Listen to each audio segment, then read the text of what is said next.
महाभारत हिंदू धर्म के प्राचीन ग्रंथों में से एक ग्रंथ है।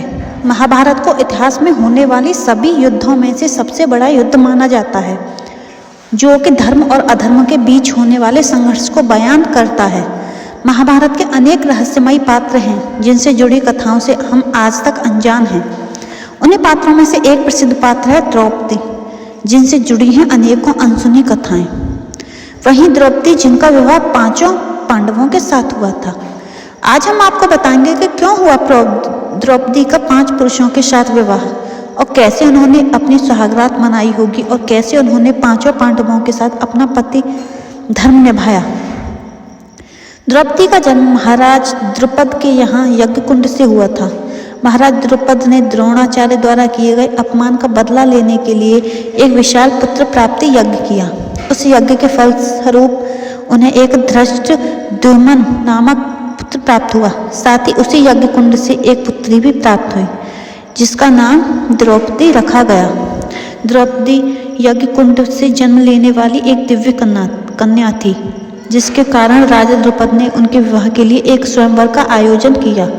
उस समय 5 पांडव अपना 1 वर्ष के अज्ञातवास के दौरान एक कुम्हार के घर रह रहे थे और भिक्षा द्वारा अपना जीवन यापन कर रहे थे। तभी उन्हें द्रौपदी के स्वयंवर के बारे में पता चला और वे सभी ब्राह्मण वेश में वह चले गए। आप सभी जानते ही हैं कि अर्जुन ने मछली की आंख में तीर मारकर स्वयंवर जीत लिया था और द्रौपदी के साथ विवाह कर लिया था। अब प्रश्न यह है कि जब अकेले अर्जुन ने स्वयंवर जीतकर द्रौपदी से विवाह किया, तो द्रौपदी को 5 पांडवों की पत्नी क्यों कहा जाता है? स्वयंवर के बाद 5 पांडव द्रौपदी संग माता कुंती के पास पहुंचे और द्वार से ही माता को बोले कि देखिए माता, आज हम भिक्षा के में आपके लिए क्या लाए हैं। माता खाना बनाने में व्यस्त थी, इसीलिए बिना देखे बोली कि जो भी लाए हो आपस में बराबर बांट लो। 5 पांडव सत्यवादी और धर्म का पालन करने वाले थे, इसीलिए माता के वचन का पालन करना उनका धर्म था। कुछ क्षण बाद जब माता कुंती ने द्रौपदी को देखा तो वो बहुत आश्चर्यचकित रह गईं।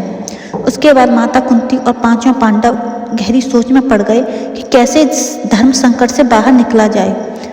उधर राजा द्रुपद को भी इस बात का पता चला और वह बहुत परेशान होकर श्री कृष्ण और व्यास जी से इसका समाधान निकालने के लिए आग्रह करने लगे। महर्षि व्यास जी ने राजा द्रुपद को समझाया कि हे राजन, द्रौपदी पिछले जन्म में अति सुंदर और सर्वगुण संपन्न कन्या थी। इसी कारण उसके लिए कोई योग्य वर नहीं मिल पा रहा था। इसीलिए द्रौपदी ने भगवान भोलेनाथ की तपस्या की और भगवान ने प्रसन्न होकर वर मांगने को कहा, और हड़बड़ाहट में द्रौपदी ने 5 बार सुयोग्य वर मांग लिए, और इसी कारण द्रौपदी को इस जन्म में भोलेनाथ के आशीर्वाद से 5 पति प्राप्त हुए हैं। ऐसा सुन राजा द्रुपद ने द्रौपदी का विवाह एक एक करके 5 पांडवों के साथ कर दिया। अब प्रश्न यह है कि द्रौपदी की सुहागरात कैसी रही होगी और कैसे उन्होंने 5 पांडवों के साथ अपना पति धर्म निभाया होगा। द्रौपदी का प्रथम विवाह युधिष्ठिर के साथ हुआ और उसी रात उन्होंने युधिष्ठिर के साथ अपना पति धर्म निभाया। उसके पश्चात उनका विवाह भीम के साथ हुआ, उन्होंने भीम के साथ अपना पति धर्म निभाया। उसके बाद अर्जुन, फिर नकुल और फिर सहदेव के साथ विवाह किया। एक एक करके सबके साथ अपना पति धर्म निभाया। भगवान भोलेनाथ जानते थे कि द्रौपदी को 5 पतियों के साथ अपना पति धर्म निभाने में भी समस्या होगी। इसीलिए उन्होंने द्रौपदी को वर दिया था कि प्रतिदिन जब तुम सुबह स्नान करोगी तब तुम कन्या भाव को प्राप्त कर लोगी। इसी वरदान के कारण 5 पांडवों को द्रौपदी विवाह के बाद कन्या भाव में ही मिली थी। तो दोस्तों, आपको हमारी आज की कहानी कैसी लगी? अगर अच्छी लगी हो तो वीडियो को लाइक, चैनल को सब्सक्राइब और बेल आइकन को प्रेस करना ना भूलें। और ऐसी ही और कहानियों के लिए हमारे चैनल को सब्सक्राइब ज़रूर करें। राधे राधे।